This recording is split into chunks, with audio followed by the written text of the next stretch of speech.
நமஸ்காரம். உங்கள் மீனாட்சி தாசன் பேசுகிறேன். நேற்றுக்கே ஃபேஸ்புக்கில் ஒரு போஸ்ட் போட்டிருந்தேன், ஒரு ஆடியோ கிளிப்.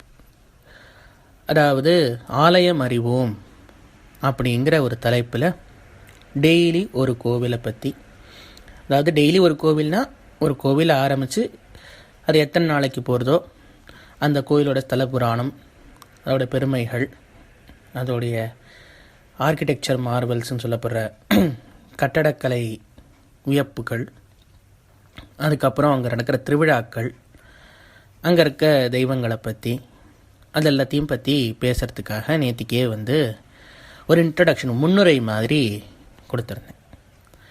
இன்றைக்கி அதில் முதலாவதாக அடியேனுடைய சொந்த ஊரான மதுரையை பற்றி பேசணும் அப்படின்னு அடியேனுக்கு ஒரு எண்ணம். ஸோ அதில் முதல்ல மீனாட்சி அம்மன் கோவிலை பற்றி ஆரம்பிக்கலாமேன்னு சொல்லி இன்னைக்கு மதுரை மீனாட்சி சுந்தரேஸ்வரர் திருக்கோவிலை பற்றி முதலாமலேருந்து ஆரம்பிப்போம். அதாவது இதை நம்ம ஒவ்வொரு டாப்பிக்காக பிரித்து சொல்லலாம். ஏன்னா ஒரு நாள் ஸ்தல புராணம் சொல்லலாம், உற்சவங்களை பற்றி ஒருத்தனை சொல்லலாம், அப்படின்னு சொல்லி ஒவ்வொன்றா பார்க்கலாம். ஏன்னா மொத்தமாக சேர்த்து பார்த்தா இது ரொம்ப பெரிய ஆடியோவாக போயிடும். அதனால் அப்புறம் கேட்குறதுக்கு நாழி இருக்காது. அதனால் பிரித்து ஒரு 10 நிமிஷமாக நித்தியம் சொல்கிற மாதிரி ஒரு எண்ணம். இன்றைக்கி அதில் மதுரையுடைய அமைப்பு அப்படிங்கிறத இதில் இன்றைக்கி பார்ப்போம். மதுரைங்கிறது எல்லாருக்கும் தெரிஞ்ச ஊர், தமிழ்நாட்டில் இருக்குது. ரொம்ப ஃபேமஸான ஒரு ஊர். மதுரை மல்லி famous, Madurai halwa famous, Madurai idli famous. அதே மாதிரி உலக பிரசித்தி பெற்ற மதுரை மீனாட்சி அம்மன் கோவிலும் ஃபேமஸ். நடுவில் கூட இதை வேர்ல்டு வண்டரில் ஒன்று ஆக்கணும் அப்படின்னு ஒரு ஏற்பாடுலாம் இருந்தது. இப்போ அந்த மதுரையோடைய அமைப்பு எப்படி இருக்குது அப்படின்னு பார்த்தீங்கன்னா, மதுரையோட மையப்பகுதி, அதாவது ஹார்ட் ஆஃப் த சிட்டியில் எல்லா ஊர்லேயும் கோவிலும் இருக்கும், ஊரும் இருக்கும். ஆனால் மதுரையில் மட்டும் என்ன வித்தியாசம் அப்படின்னு பார்த்தீங்கன்னா, கோவிலை சுற்றி தான் ஊர். கோவில்னா மையப்பொழுது பகுதி, அதை சுற்றி ஊர் இருக்கு. இதை நீங்கள் ஏரியல் வியூலேன்னு பார்த்தேன்னா, நடுவில் கோவில், நடுவில் விமானமுடைய தங்க விமானம் ஜொலிக்கும். அதை சுற்றி ஒவ்வொரு வீதியாக வரும். அதாவது இது எப்படி அப்படின்னா, மதுரையோடைய கன்ஸ்ட்ரக்ஷன், அதாவது ஆர்கிடெக்சர் பார்த்தேன்னா அந்த காலத்தில், இப்பயும் அப்படி தான் இருக்குது, ஆனால் அப்பப்போ கொஞ்சம் மாறுபடுறது. ஆனால் அந்த காலத்துல எப்படி இருந்தது பார்த்தேன்னா, மதுரை அப்படின்னா மையப்பகுதியில் சிவன், அம்பாள், இதோ இந்த சன்னதிகள்லாம் நடு மையப்பகுதி மதுரையோடது. இதை சுற்றி ஒரு பிரகாரங்கள், வீதிகள் எல்லாமே ஒரு ரெக்டாங்குலர் ஷேப், அல்லது ஸ்கொயர்னு சொல்ல முடியாது, கொஞ்சம் ரெக்டாங்கிள்னு வச்சுக்கோங்களேன். ரெக்டாங்குலர் ஷேப்பில் அப்படியே சுற்றி அமைஞ்சிருக்கு. கோவிலை சுற்றி முதல் வீதி, அடுத்த சுற்றி அது. இப்போ ஸ்ரீரங்கம் மாதிரின்னு வச்சுக்கோங்களேன். ஸ்ரீரங்கத்தில் இப்படியே வரிசை ஒவ்வொரு வீதியாக இருக்கும். இப்போ ஸ்ரீரங்கத்துக்கும் மதுரைக்கும் என்ன ஒற்றுமை இருக்குன்னு பார்த்தீங்கன்னா, ஸ்ரீரங்கத்துக்கு எல்லாருக்கும் இன்றைக்கி ஒரு போனஸ் மாதிரி வச்சுக்கோங்க. ஸ்ரீரங்கத்துக்கும் சப்த ஸ்தலம்னு பேர். ஒவ்வொரு திருச்சுற்றாக இருக்கும். 7 திருச்சுற்றுக்கள் உள்ள கோவில் ஸ்ரீரங்கம். அதே மாதிரி மதுரையிலையும் 7 திருச்சுற்றுக்கள் இருக்குது. இது நிறைய பேருக்கு இந்த விஷயம் தெரியாது. சப்த ஸ்தலத்தில், சிவஸ்தலத்தில் மதுரையும் ஒன்று. இப்போ அது இருக்கட்டும். இப்போ அது பார்த்தேன்னா, ஏரியல் வியூலேன்னு பார்த்தீங்கன்னா ஒரு தாமரை மலர்ந்தா போல் இருக்கும் மதுரையே. தாமரை அப்படி இதழலாக உங்களுக்கு லேயராக இருக்குற மாதிரி மதுரையிலேயும் மொட்டு நடுவில் இருக்க அந்த இதுக்கு சன்னதியும் வச்சுக்கிட்டா சுற்றி அப்படி தாமரை மலர்ந்தாப்பில் மதுரை ரொம்ப அழகாக இருக்கும். மதுரையில் இப்போ அந்த உள்ளே போக வேண்டாம், இப்போ வெளியில் பார்ப்போம். இதை சுற்றி 2 நதிகள் ஓடுறது. என்ன ஆச்சரியமாக இருக்கா? மதுரையில் ஒரு நதி தான் நாங்கள்லாம் பார்த்துருக்கோம், வைகைன்னு. அதுலேயும் நாங்கள் தண்ணியே பார்த்ததில்ல. நீ என்னமோ 2 நதின்னு சொல்கிறியே அப்படிங்கிற இருக்கு. மதுரையில் வைகை ஒரு நதி, கிருத்தமாலா அப்படின்னு தமிழில் சொல்கிற இன்னொரு நதி. 2 நதி மதுரையில் இருக்குது.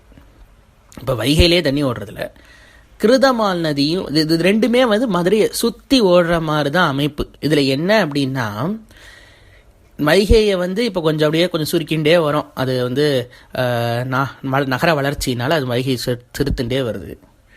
அதெல்லாம் விட முன்னாடியே சிறுத்தது என்னென்னா கிருதமாலுங்கிற நதி. அந்த நதி வந்து அப்படியே நன்னா சுருங்கி சுருங்கி சுருங்கி சுருங்கி இப்போ ஒரு ஆள் நீளமாக படுத்துண்டா என்ன உயரம் இருப்பாரோ, அந்த எந்த வித்து இருக்குமோ அந்த வித்தில் தான் அந்த நதியே ஓடுறது. அதுவும் இப்போ சாக்கடையாக மாதிரி ஓடின்னு இருக்கு.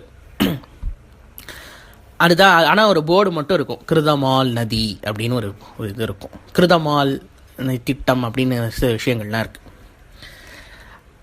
அந்த நதிக்கு என்ன விசேஷம் அப்படின்னா, அந்த நதி தான் வந்து கூடலழகர், மதுரையில் வந்து ஒரு பெருமாள் சன்னதி இருக்கு, கூடலழகர்னு இருக்கார். அவருடைய திருமஞ்சன தீர்த்தத்துக்கும் அவரோட ஆராதனை தீர்த்தத்துக்கும் அந்த நதியிலேருந்து அந்த தீர்த்தம் எடுத்துட்டு அங்கே திருவாராதனை பண்ணுவானாம். அந்த அளவுக்கு அது ஒரு பெரிய நதியாக ஓடி இருந்தது. இப்போ வந்து அது ஒரு சின்னதாக ஒன்று பேருக்குன்னு கிருதமால்னு ஒரு இதில் ஓடின்னு இருக்கு. ஸோ இப்போ 2 நதிகள் வந்து மதுரையை சுற்றி ஓடுறது. அதுக்கப்புறம் இப்போ முதலேருந்து வருவோம். இப்போ அரண்மனைன்னு இருந்தது. எப்படின்னா இப்போ அந்த நதியை வைகை அப்படி தாண்டி அந்த பக்கம் வந்தேன்னா ஃபஸ்ட்டு உங்களுக்கு வைகையோடைய தென்கரையில் தான் வந்து மீனாட்சி அம்மன் கோயில் இருக்குது. அந்த வைகையோட தென்கரைக்கு ஃபஸ்ட்டு நீங்கள் அப்படியே உள்ளே நுழைஞ்சேள் அப்படின்னா முதல்ல உங்களுக்கு இருக்கிறது வெளிவீதி அப்படின்னு. அது ஏன்னா வெளிவீதின்னு பேர் வந்தது அப்படின்னா, அந்த வெளிவீதிக்கு அப்புறம் ஃபுல்லாக வந்து அகழங்கள், இந்த என்ன சொல்கிறது, அகழிகள் இருந்தது. அகழிகள் வந்து அந்த இடத்துல தான் இருந்தது. ஏன்னா அந்த வெளிவீதியை சுற்றி தான் வந்து கோட்டை மதில் சுவர்கள் வந்து ராஜா அமைச்சிருந்தார். அது மாதிரி அந்த எத்தனையோ ராஜாக்கள்லாம் ஆண்டிருக்கா. அந்த மாதிரி ஒரு கோட்டை அப்படி தான் பாருங்க. அப்போ இந்த இப்போ மதுரையில் இருக்க வாழ்க்கை தெரியும். வெளிவீதியிலேருந்து அதாவது கிழக்கு வெளிவீதியிலேருந்து மேற்கு வெளிவீதி வரைக்கும் தான், இந்த பக்கம் வடக்குலேருந்து தெற்கு அவ்வளோதான் மதுரையே இருந்தது. தலைநகரமாக அவ்வளோதான் இருந்தது, அவ்வளோதான் மக்கள் இருந்தால், அவ்வளோதான் இதுவே இருந்தது. அந்த வெளிவீதி வந்து அதுதான் ஃபஸ்ட்டு அவுட்டர் மோஸ்ட், அதாவது கடைசி அவுட்டர் மோஸ்ட் வீதி வந்து பிரகாரம் வந்து வெளிவீதி. அதை முடித்த உடனே உள்ள வருது மாசி வீதி. இப்போ வந்து நான் வெளியிலேன்னு சொல்லி வந்துட்டுருக்கேன். வெளிவீதி, அதுக்கப்புறம் மாசி வீதி. இதுக்கப்புறம் வர வீதிகள் எல்லாமே வந்து நிறைய வீதிகள் வந்து தமிழ் மாதங்களுடைய பேரில் தான் இருக்கும். இப்போ மாசி வீதி இருக்குது. அதை முடிச்சு வந்த உடனே ஆவணி மூல வீதி அப்படின்னு ஒரு வீதி. இது ஆவணிங்கிறது தமிழ் மாதம், 3 நட்சத்திரத்தையும் சேர்த்து அதில் ஒரு வீதி. அது ஏன் அப்புறம் இன்னொரு நாள் வந்து அடுத்து நம்ம பேசும்போது நான் சொல்கிறேன் அது ஏன் ஆவணி மூல வீதின்னு. ஆவணி மூல வீதியை முடித்த உடனே சித்திரை வீதி வருது. சித்திரை வீதி வந்து இந்த கோவிலை ஒட்டினாப்பில் இருக்கும். எல்லாத்துக்குமே 4 இருக்கும். வடக்கு வெளிவீதி, தெற்கு வெளிவீதி, மேற்கு வெளிவீதி, கிழக்கு வெளிவீதி அப்படின்னு சொல்லிட்டு ஒவ்வொரு டைரக்ஷன்ஸை வச்சும் அந்த வீதிகளை வந்து நம்ம பேரை வந்து வச்சுருக்கோம். அது மாதிரி கோவிலை ஒட்டினாப்பில் இருக்கிறது வந்து சித்திரை வீதி. இப்போ சொல்ல போனால் உங்களுக்கு எல்லாருக்கும் என்ன ஞாபகம் இருக்குன்னா, இப்போ வந்து இது டைல்ஸ் மாதிரி போட்டுட்டா இப்போ தரையில் அந்த இடத்துல வந்து இப்போ வெஹிக்கிள்ஸ்லாம் போகாமல் வண்டிகள்லாம் போகிறதுனால அந்த கோவிலுக்கு அதிர்வு ஏற்படுறதுன்னு சொல்லிட்டு அந்த வீதியில் வந்து இப்போ மக்கள் மட்டும் நடமாட்டம் மட்டும் இருக்கட்டும், வாகனங்கள்லாம் போகாமல் இருக்கிறதுக்கு இங்கே தடுத்து இப்போ இந்த டைல்ஸ் இப்போ கோவிலை சுற்றி நீங்கள் வெளியில் நடந்தேன்னா அதுதான் வந்து சித்திரை வீதி. சித்திரை வீதிக்கு அடுத்து சித்திரை வீதியில் இப்போ பெரிய மதில் சுவர் இருக்கும், மீனாட்சி அம்மன் கோயில் மதில் சுவர். அதில் பார்த்தேன்னா 4 கோபுரங்கள், முக்கியமான கோபுரங்கள் இருக்கும். ஒன்று வடக்கு, தெற்கு, கிழக்கு, மேற்குன்னு சொல்லி 4 பெரிய கோபுரங்கள் இருக்குது. ஒவ்வொன்றும் 50-52 மீட்டர் இருக்கும். இருக்கலே ஹையஸ்ட் 52 நினைக்கிறேன். அது வந்து தெற்கு கோபுரம் தான் இருக்கலே ரொம்ப உயரமான கோபுரம். அதில் வந்து இப்போ 4 பெரிய கோபுரங்கள் இருக்கும். ஒவ்வொரு கோபுரமும் ஒவ்வொரு ராஜா காலத்தில் கட்டப்பட்டது. அதனால் ஒவ்வொரு கோபுரத்தை வந்து ஒரு ஆர்கிடெக்சரும் வித்தியாசமாக இருக்கும். இப்போ 4 வந்து ஒரே இது கட்டலை. ஸோ மதுரை வந்து என்னன்னா கொஞ்சம் கொஞ்சமாக அந்த கோவில் டெவலப் ஆகி வந்தது. இப்போ அந்த 4 பெரிய கோபுரங்கள் இருக்கும். ஆனால் 5 வாசல்கள் உண்டு கோவிலில்.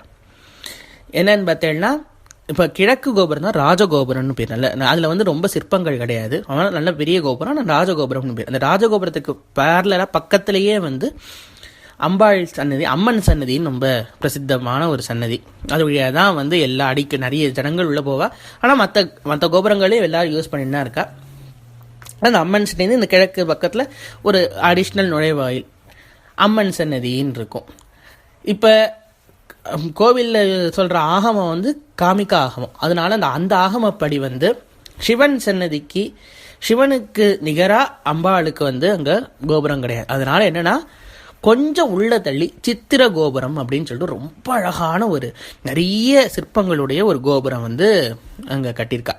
அது சித்திர கோபுரம்னு பேர். அம்பாளுக்கு அது ஒரு பெரிய கோபுரம்.